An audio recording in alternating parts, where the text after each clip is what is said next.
Hey guys, welcome back to another episode. Today I've got the lovely Samantha Hearne on, and we are going to be talking about the identity shift that happens when you are growing and scaling a business and you become a mother. Like, I talk about my journey all the time about how I started my business when I had a tiny newborn baby. So I've only known business with having a tiny person. But obviously, when you've got to a point like Sam, who is going to share in a second, you've scaled your business, things are going really, really well, and then your entire world changes when that moment hits and you have become a mum. So, Sam, welcome to the show.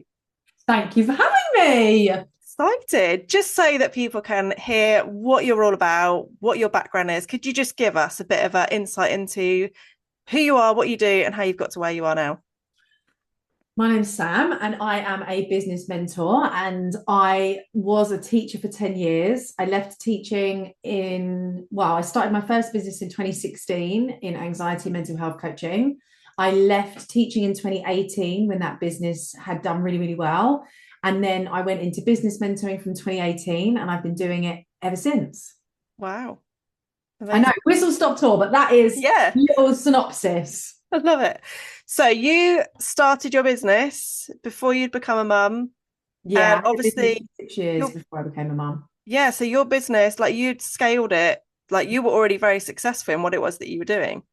Yeah, I started my business in 2016 and I didn't have my daughter until the very end of 2022. So 2023, really, January 2023, I came back to work. So 16, 17, 18, 19, 20, 21, 22. So 6 years, yeah, before I Yeah. became a mum. I built a business, built a brand, yeah, done really well, had a team, was traveling around the world, had sellout programs, best-selling book, podcast, all sorts. So yeah, by the time I had my daughter, my business was already its own kind of like conglomerate, shall we say? So yeah, Yeah. it was its own like beast. And then Yeah. I had my daughter. But it wasn't just kind of the typical process that you would think of when you become a mum. I know you went down the route of IVF, so Yeah, juggling that with yeah, obviously scaling your business. Like, how on earth did you manage that? Because I know from people I've spoken to that have gone through that journey, it is a lot. Like, it shifts everything in you, and that's even before you've become a mum. So, how did yeah. you manage going through that process? Well, I started my first business because I wasn't getting pregnant. So the whole time I ran a business, I wanted to be a mum and it wasn't happening. So I had 6 years of creating unbelievable success and still every month not being pregnant. Like it was just the polarizing reality of my life was a constant reminder. You know, I was super successful, everything on paper looked great, but I wasn't getting pregnant. And there was no Yeah. reason. Like 1 in 4 couples just have unexplained infertility. You know, we had all the tests done, we went private. There was absolutely no reason. And I don't know if that's better or worse, really. I've got friends that have had fertility journeys, and there's been different reasons and different processes, and it is hard, whatever the scenario. But I think that was harder for us, that there was nothing we could do. There was no problem to solve. And then IVF, we actually started IVF. We had our first set of funding come through in 2022, and then they lost our paperwork, and we had to go back to the beginning. And then we had COVID, and then we got back into the system. So even our journey with IVF was a complete joke, to be honest. Yeah, like lost our paperwork, got everything wrong, and then we had to start again. But the actual experience of IVF was really positive. I had a really good experience of IVF. And of course, and I think that's really important to say, because before you go through it, it is really daunting and you have no idea what you're going to be doing. And it's so intense. You're in for scans every other day. You're doing injections like 3 times a day. It's a lot. But my experience of it was really positive. So I think that's important to say. But yeah, we went down the IVF route and it worked first time. So that was, yeah, Amazing. amazing. And I'm so happy. But yeah, so now I have a child. She's 3.5. And it's, yeah, things are very different now. Amazing. And like travel's always been a big thing for you, hasn't it? So how did you Yeah. go from having this amazing business, traveling, and then obviously you found out you were pregnant and you became a mum? Like, what shifts did you notice? Obviously, massive shifts in your life, but in your business, how did that impact everything? Yeah, so we've always traveled. I've been traveling my whole life, and my husband's the same. So that's definitely a love language. We love travel. And even when I was a teacher, we travel 8 times a year. We were always going on adventures. We've seen the whole world. Like, it's been amazing. But so's my daughter. So she's been all over. She's been to, I think, 15 countries. She's been to the Faroe Islands. She's been all over America. And that's a big part of our life. So that probably, of course, it changed because I didn't breastfeed. So I had to pack enough milk to last like 2 weeks, nappies, but buggies, obviously the way we traveled changed. But that was still something that we really did try to commit to. Luke turned 40 when she was 4 months old. No, 14 months old. So we did an American road trip. Obviously, it looked a bit different and you're navigating nap times and things like that. But we've tried to keep travel as part of our life and for her and her experiences. But my personal life, my business, my time, my flexibility, that's completely unrecognizable. Like it's totally incomparable. Running a business before I became a mum to now, you absolutely cannot in any way compare the two. It's a completely different world. This is the Wild West. Yeah. How did you find that you adapted fairly quickly to that, or was it like a learning curve that you had to go through to really shift how you were running your business? I know you're all about building a sustainable business that works around you, allows you to create the freedom that you want. So how did you notice that shifted for you when you had a tiny baby?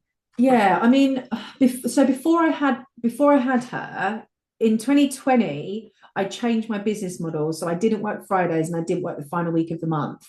So for 2 years, I'd already created a business that was quote unquote part-time hours because I wanted more of that spaciousness for myself. So that's one thing I was really glad I did before I became a mum, because I'd already built that into my way of working and I built that into my boundaries. But the transition into running my business as a mum was really tough. My pregnancy was super easy and I loved being pregnant, but my birth was horrendous. It was really bad. So I did for about a year. I had PTSD and postnatal anxiety. It was like not great, but I had a business that I didn't get any cover from. I didn't get maternity. I didn't get anything. So, like most of us, there wasn't really much choice involved as to what my options were. I needed to be able to work and earn, as we all do. I needed to be able to pay my mortgage and etc. But it was a lot harder. I couldn't go to events. I couldn't be seen at everything. I couldn't go to anything, nor did I want to. I've got this tiny baby, but the landscape of how I could run my business was not the same. Even if I wanted it to be the same, it couldn't be, because I now had to look after my child and I didn't have the same flexibility and freedom, and we don't have a support network. So it's just between Luke and I, really, and my father-in-law, who still works full-time. We've got no one else. So there wasn't the village that people speak of. We didn't have that. Yeah. And that was hard. Plus, we also don't have a stereotypical situation. I didn't get 6 to 9 months maternity. I run my own business. It's very different what our setup is. So I would say I've always worked with incredible women, and most of my clients have always been mums because of the age bracket that I'm in. So all of my clients were amazing, but it was my lack of flexibility and my lack of time. I couldn't work the same hours I used to. I didn't have the same days available. I didn't have childcare. I couldn't operate the business in the way that I wanted to with the time that I had.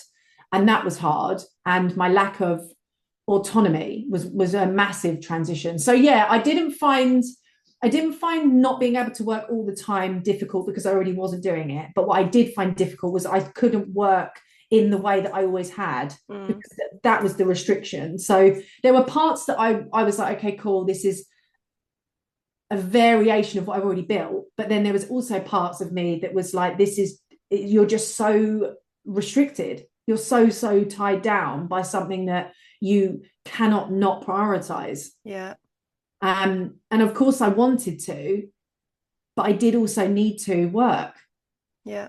So it was that, it was just a constant what's the word, like internal conflict almost. Yeah, What I was do I going to do say it's now? like a real battle with yourself, Yeah, isn't it? You've got yeah, this yeah. drive for creating that success. You'd already obviously built up your business to a point where it was going great, and then to completely have that shift. And it's the identity shift as well. I talk about this a lot of that moment that you become a mum, your entire world changes in an instant, and nothing can prepare you for that because you've got no No, experience of what it was like before, or no, like what no. it's going to be like. You have this imaginary vision of what it's going to look like, don't you? You're like, oh, it's going to be amazing, everything will be the same but so much better, and there's going to be hearts everywhere, and it's all going to be lovely and romantic, and it's just not that, is it?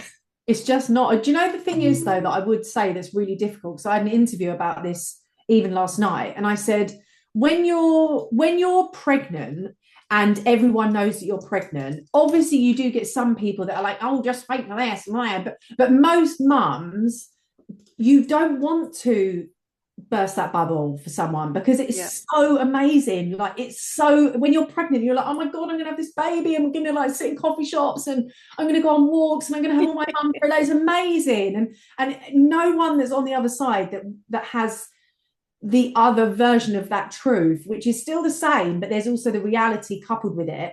You don't want to be the one that is saying, oh, but Yeah. it's hard because you get to the other side and you're like, why did no one tell me? But of course no one told you, because you that's the only bit that's like magical, and you're like, oh my God, your bump's cute and you have a bump shoot and you're loving it, and then, oh, it's gonna be great.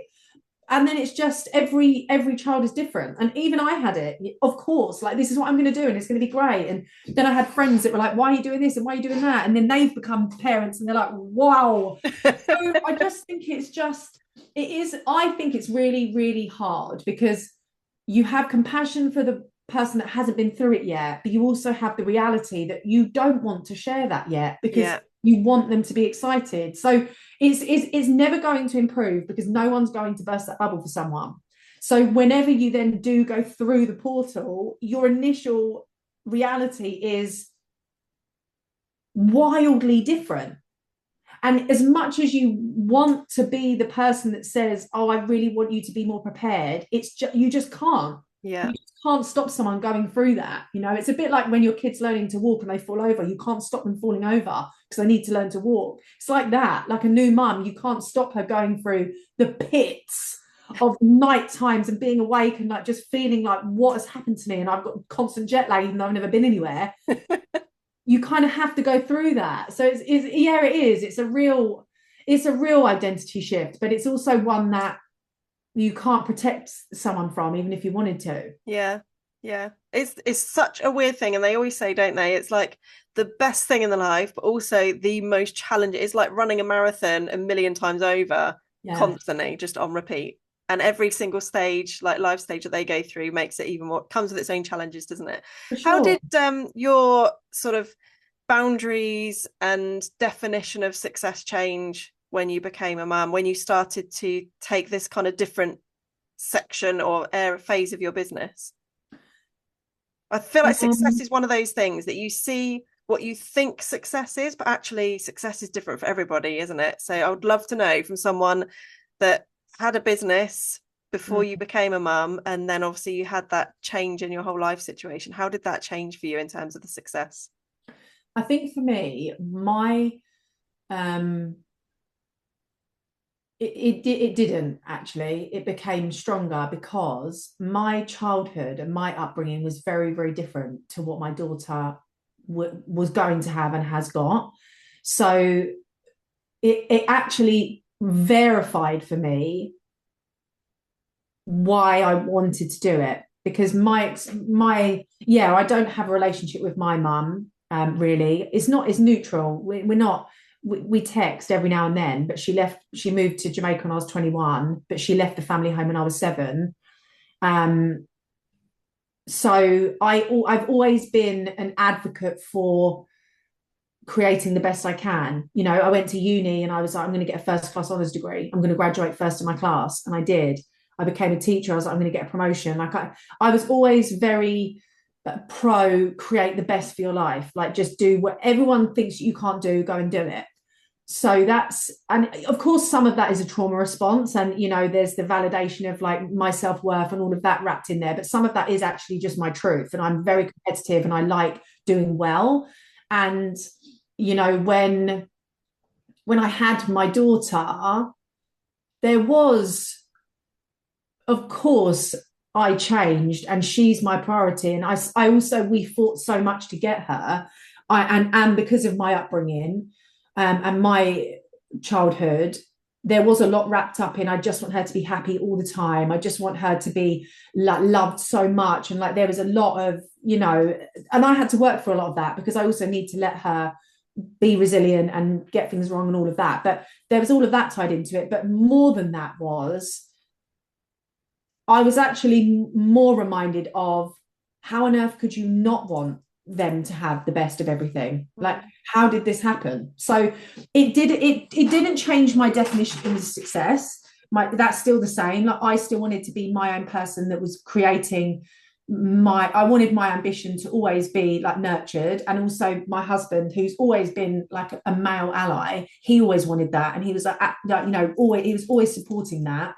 But so my drive and my ambition for success didn't change, and what I wanted didn't change. However, my drive for balance and calm and fulfillment also increased. I didn't have the same freedom that I had before I was a mum, but I also didn't have the love that I have now. I didn't have the restriction, but I also didn't have the family. So it didn't change what I wanted to achieve ever.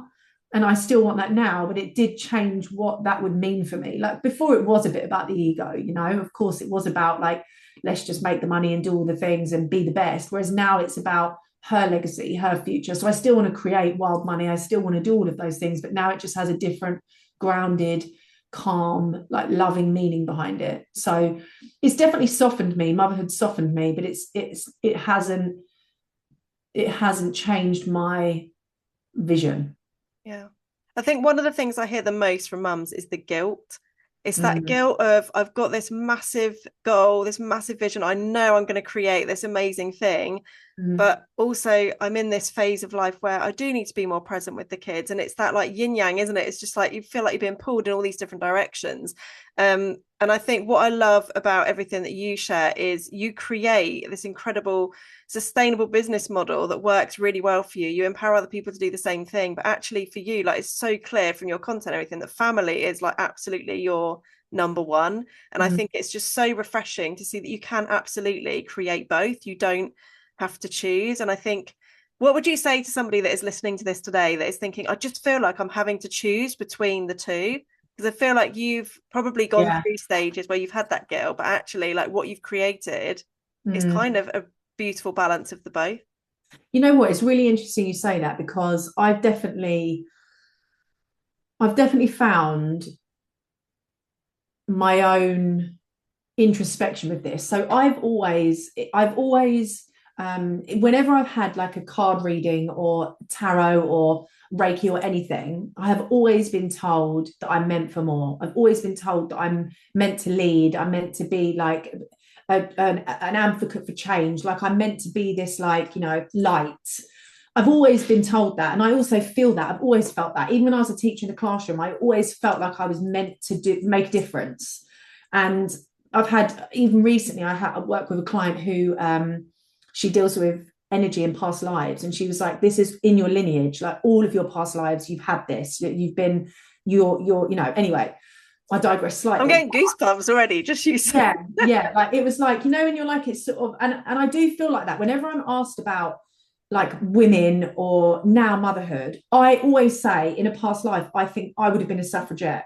I would have been throwing myself in front of the horse. Like I always say that phrase. I'm like, I definitely, this is not the first time I've been like fighting this fight. I've always had that. And I'm very irrationally passionate about this type of thing. So it's like, I can't just have got this from now, Anyway. So over time, I've had all these sessions and, since I was like 18, I saw my first medium when I was 18. And And anytime I see people or meet people, it's always been feedback I've got. Like, even when I met Luke when I was 20, and he was like, "You're an alien. I don't know anyone that can function like you. Like, how do you never run out of ideas, or how do you not burn out? Like, how is this happening?" So it's always been around me. And then when I became a mum, I almost tried really hard to protect the brand I built before I was a mum, because I knew that worked. I knew that worked, right? It's been validated. And of course I can be, as much as the spirit side, I'm very logical. So I'm like, okay, look, we know that works and that's what people wanted. We've got to try and be that. And in more recent times, definitely since my daughter's got older and like now she's a little person. I mean, this is the other irony, isn't it? We think the newborn phase is the hardest until we have a toddler. We think the toddler is the hardest until we have them at school, then at school, and then a teenager. So it's that whole thing, isn't it? The beauty of motherhood is what lies in what you don't know. And then when you have the hindsight, is gone. Yeah. But I definitely, to talk to this about the guilt and the balance and everything, I have, since I became a mum, there's been all these signs from the universe, from clients, from friends, from myself, from my experiences, where people are saying, I want to learn how you do it. And I just haven't shared that. Unless you're in my world and I'm having these conversations, I just haven't shared it. And about a month ago, it just got too loud for me to ignore anymore. And I was like, I just, for so many reasons. But anyway, so I do believe that I have the key that a lot of women need to unlock this answer. Like, I do believe that. I do know how to have both and create both. And yes, I did have the luxury of building the business before I had a baby, so obviously there was quite a lot of like clout behind me, but I do feel like I've got that. Like, how do you find the balance? How do you get to have both? And my daughter's with me. I'm the default parent. She's with me 2.5 days in the work week. I only work Monday, Tuesday, and then a Wednesday morning. So the balance has, since she was little, I only worked 1 day a week until she was 1, but I still had a full client rota. I was, so I feel like now I am listening to that calling a bit more. So when you ask that question, what would you say?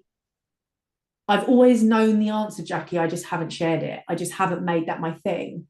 And now it almost does feel like this version of the life I've got from all of the past lives and all of these missions. I know that I am meant to lead. I know that I'm meant to lead. I know that I'm meant to be this light. And now I get to do it in something that I'm so passionate about. And I also think it's also, like, I did do a lot to like break my own like generational trauma and experiences of my mum. But it's almost like the universe is calling me to be braver than just being a mum to my child. Yeah. I actually publicly be a mum, like I need to publicly become what I wanted for so long, but then I was so scared to talk about.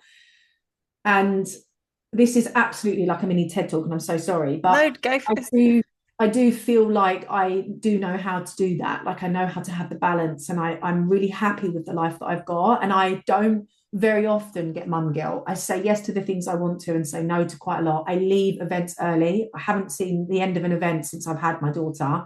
I leave holidays early. I leave parties early. I do what I want to do so that I can have both, and then come home. So, but I love my business. And last year, between my daughter being 2 and 3, I'd had my most successful year of business ever. So I work 2.5 days a week. So I guess what I would say to a mum is, it is possible and you can do it, but you also have to be, and again, this is the irony, because until now, I don't feel like there's been enough of it, but you need to be supported by someone that gets it. That's what I didn't have. Even once I had her, I was seeking support from people that had teenage children or didn't have children, and I was like, this is just not the same. Like, I feel like I don't want to make out like I'm making excuses here, but it's not the same getting up at 2 o'clock, 4 o'clock, and 6 o'clock, and then bouncing out of bed. It's not the same when I'm having to go to nursery because she's got a temperature. We are not in the same reality right now. And you almost then feel like you're trying to be the woe is me, but you're not. But you're like, I don't actually think you understand that she's teething and isn't eating and has a temperature constantly. I'm blending up food in my free time for her to spit it out. And then I'm on my hands and knees 24/7 just cleaning up gloop.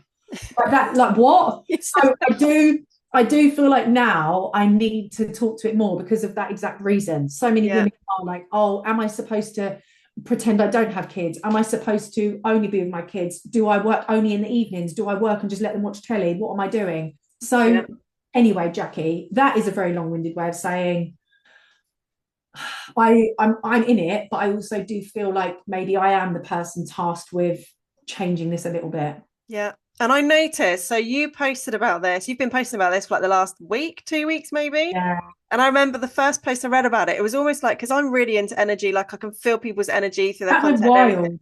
Oh my God. Like I was literally like my goosebumps, like I have to message you straight. I was like, this is like your calling. You know, when you just see that in somebody else. Yeah, Yeah, so it's many amazing. people messaged me, and this was the thing.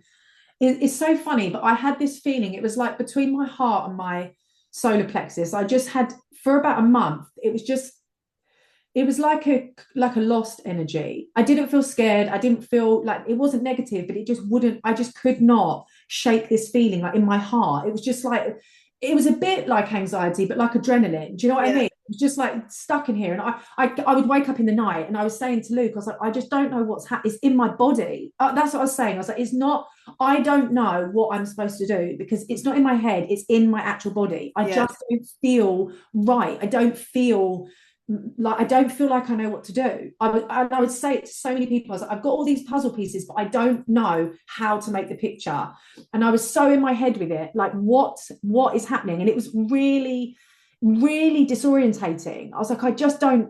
And it wasn't like this is the first time, but this was definitely the loudest. Like I've yeah. had this since I had her. And even once I had my daughter, I made an Instagram account called The Mother's Load, and I never did anything with it. So this has been in my mind for so long. I just didn't do anything. Anyway, Yeah. I then said, right, let's do an energy, like a hypnosis session from my client that does past lives. She sent me a personalized session and it just landed. I couldn't, it was 10 minutes. I couldn't even get to the end of the 10 minutes.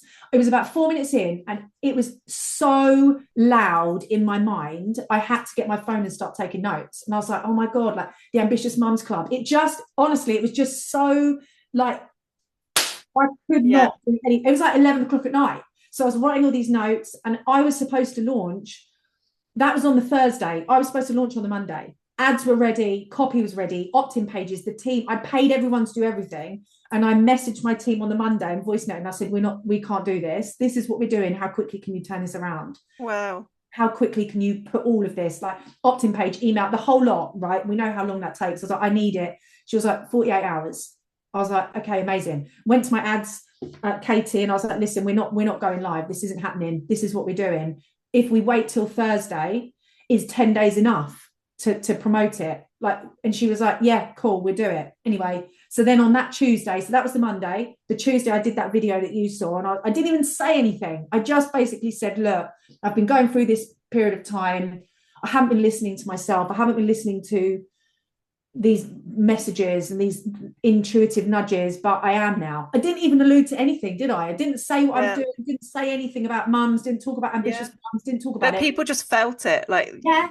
yeah. Honestly, I had DMs, WhatsApp messages, comment. I've never had I have when I first started. When I first started, I had an experience like this, and it's like that.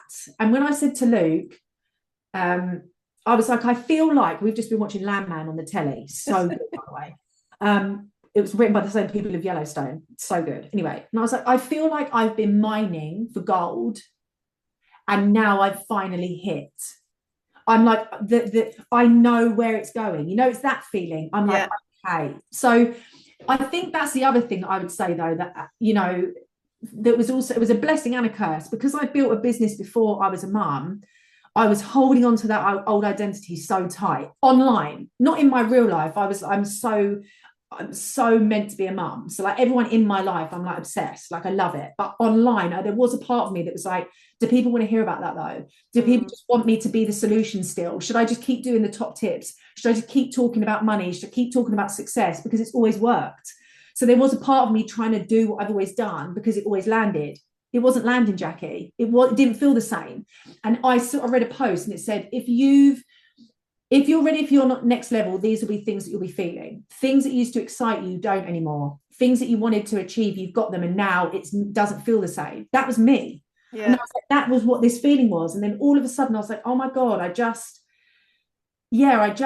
feel. So for me, it wasn't like the mum guilt and the what do I do with my time? It was almost I had to catch up to my own identity in my business. It was like my brand and my business almost had to catch up. And now it's been the wildest week. I've had opportunity, everything's changed. I've had opportunities come out of nowhere. I've been asked to speak on some of the biggest stages, and these people I've known forever, and then all of a sudden they're in my DMs.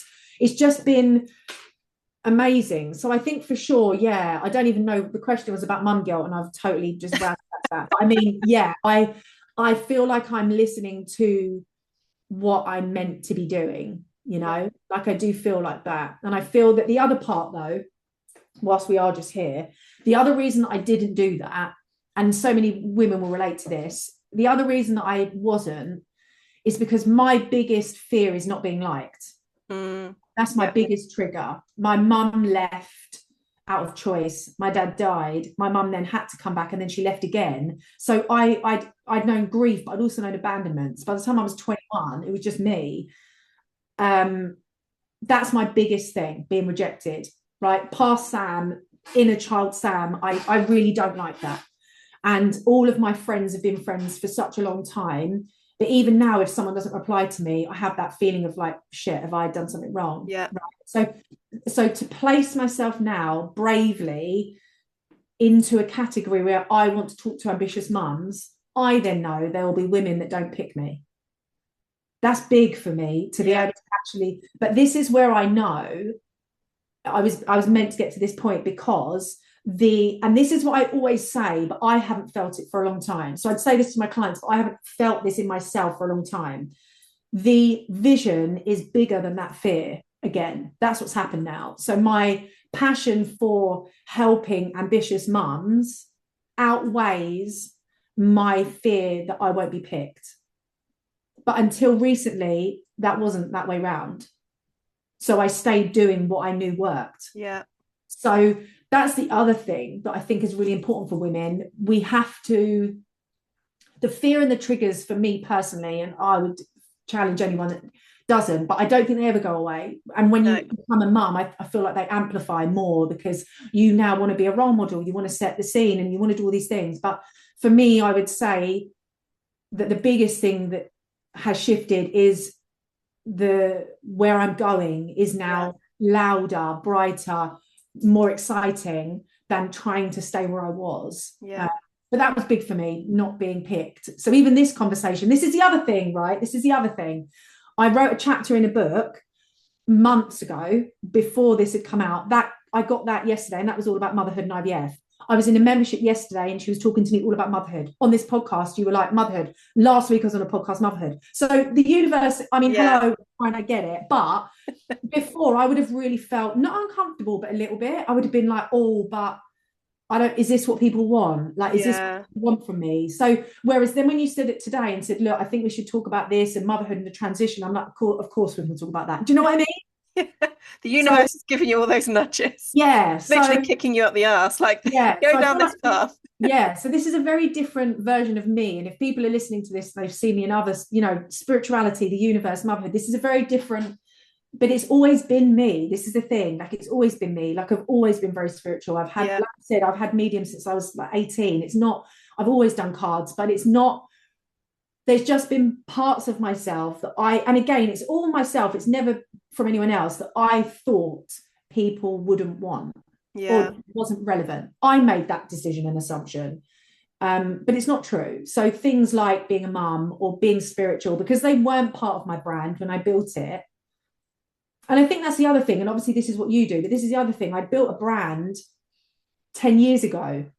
And that brand has evolved, obviously, but it's always been that version of me. So 27-year-old me versus 37-year-old me, I was trying to, and in that time I've become a mum, I was trying to grapple with the fact that I did have a brand that was really fucking successful. And I was like, just keep doing that. So it wasn't that I was trying to hide myself or sense myself or not tell people I was a mom or not be spiritual, because I did, but it would always be in flashes. But then when I did reveal, like I just went live and was like, this is what I'm doing. Because I'm also one of those where if I have the idea, I'll execute. I'll always take action. I'm not like I'm all in. And when I did do that and now it's out there, nothing's happened. Nothing's happened. It's being positive. Do you know what I mean? So it's like we have this idea or illusion of the brand that we've built or the business that we've built. And so I definitely was trying to protect that so fiercely.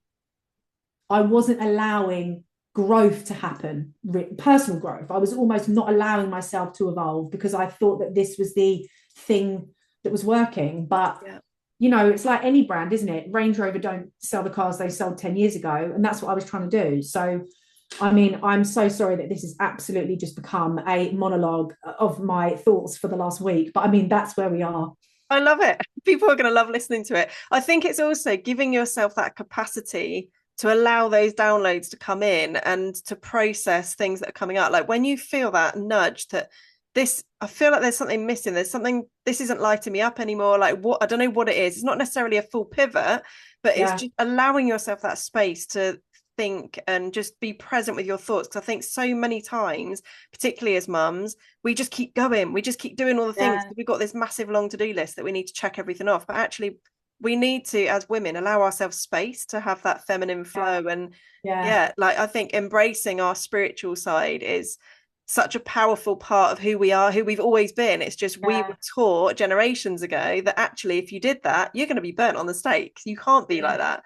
So it's natural that for us we do hide certain parts of ourselves and we're not sort of fully expressing who we're here to be, who we're here, like the impact we're here to create. So yeah, I think when you finally step into that, I feel like I'm kind of where you were when you had those nudges, because I've had this like throat thing, and I actually had a call with someone the other day. It was like, I can feel there's a blockage in your throat chakra, and I'm like, oh my God, like this is literally like all bubbling up. So I'm like almost on the verge of something's coming. I don't know what it is, but that's the thing. Yeah, it is. It's funny, isn't it? But you do feel that, like something's coming, and then it's so interesting, and you're so right. And I think as women, we condemn ourselves.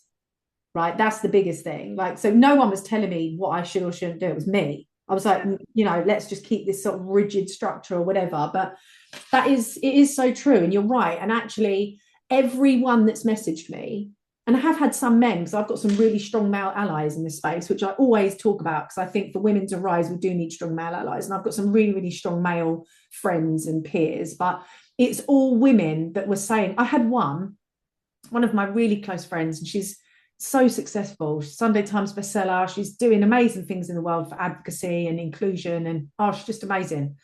She screenshotted the video literally seconds after I posted it, WhatsApped me and said, I've been waiting for this.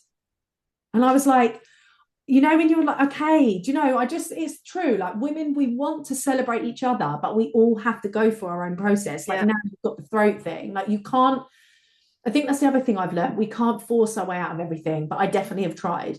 I'm much more in my masculine, again, from my childhood and protection and all of that. And it's a great gift to me being in my masculine energy. But I am also really funny and emotional, and I cry at everything. And and I think sometimes those soft bits, I just try and power myself through. Like, no, let's go. So I think. But then, like you had in the throat, mate, my body, I couldn't do anything.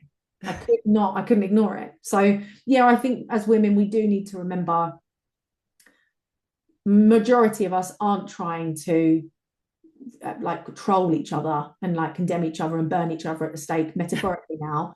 Most of us are trying to say, you know what I mean? Come on, like someone's got to do it. Yeah. Go first. So yeah, and I love that. So anyway, it's 11:11, but you've asked me questions and I've just absolutely just ransacked the idea of any form of an interview. But hopefully it's been useful in some capacity. Definitely. I think one thing I would love to finish with is for anyone that is in that newborn stage, that literally your entire life revolves around this little being at the moment. What would you say to that person right now? Because I think so many times, I know for myself, I've had 3 children. I started my business with my first, who was a newborn, and then I've gone through phases in my own business where I've had a newborn baby and other kids, And I've put so much pressure on myself because I've so wanted to create that success at the end. Like I know it's there, and almost trying to force and push. So I would love to know what you would say to somebody that is in that stage, because I know I've had loads of conversations with people that are in a similar stage right now that are just like, I'm just so desperate for that thing. What would you say to that person? Oh, such a good question. I would say a couple of things. If I think about my experience and if I look back on that, and we probably will only have one child. We've got embryos frozen, but I think because it took us so long and we're a bit older now, we'll have one and done. So like, and we wanted a daughter, and like, she's happy and healthy. But coming at this probably from a perspective of not doing it again, but if I was going to do it again, this is also what I would want to remember. The thing that worked really well for me was I had one day a week where I wasn't a mum and I was doing the thing that I was doing, right? So for you, you could be starting the business, you could be sustaining the business, you could be doing whatever, exercising or whatever. I had Mondays. So Mondays, pretty much from when she was born, I worked. And then every other day, I was with her. For me and for my mental health, and to support my recovery, I needed something else that wasn't reminding me that I was a mum. I needed a little bit of distraction. I needed to use my brain. I needed to be of service. And that actually really did help me. Really helped me, actually. Really helped me. Because I had to be of service. So it was like, let's just leave it at the door. So one thing for me in those newborn bits, when I definitely had those times, was I had one day a week protected time for me to do the thing that allowed me to remember my like genius, my value, right? And because I did that, I also then wasn't trying to steal time away from these precious moments. Like she'd be napping and you steal time, and you're like, let's do this on my phone. Whereas she slept, she had contact naps till she was 9 months. I feel you. I love it, right? So she didn't go in her cot for a daytime nap until she was 9 months. And that was more because one, she was getting a bit too heavy. And two, I had got to the point where I felt like I'd had my emotional, like I was like, okay, I'm ready to just like sit and chill.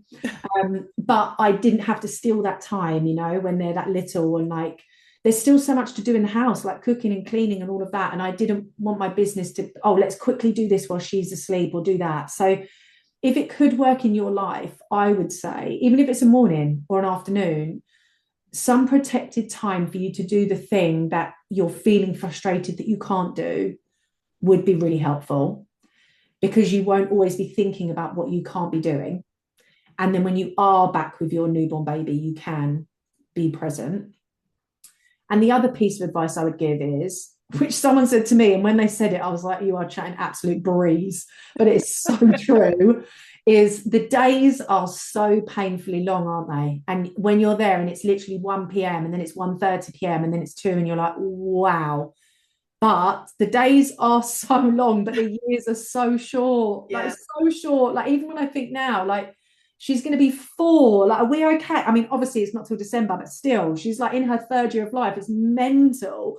And I think when it's done, and like even in my office now, there's a picture of her with her cute little chubby cheeks, and like she was such a cute little thing. And now she's like a little girl. It does go so quick. And one thing I'm really grateful for is I didn't rush through it. I didn't. I was there for every moment. And the only time I wasn't at the beginning, the newborn phase, was because I was working or building something for our future. And when I look back at that, I don't have any regret. And if you are in that phase, that's what I would want for you. I wouldn't change anything, Jacquie, about her newborn. I wouldn't change a thing. I fucking loved it. And it was the right thing for us and our family and for her. And I got to be there. But it's because I did this protected time. I was like, I'm working on a Monday. And people said to me at the start, I came back after 3 weeks. It's too soon, don't do it. For me, it was exactly what I needed. Yeah. So you'll get judgment, whatever, but it worked for me. I was able to do the thing I love. I was able to provide. I was able to be of service. I was able to do me.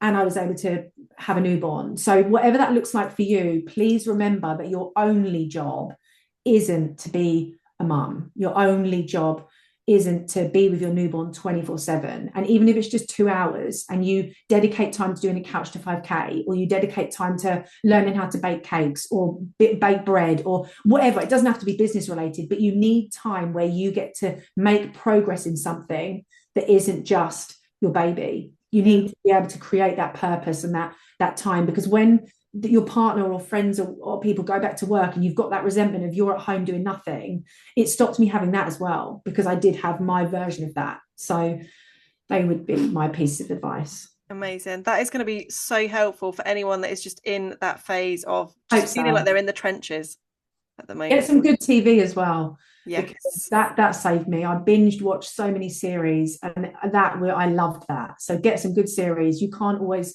feed your brain with podcasts and books and self-development. Allow yourself to just watch trash TV and just soak up this bit of time, because it will be gone in a flash of an eye. And then, like yours now, they're at school. She'll be at school soon, and then I'll wish she was at home with me. Yeah.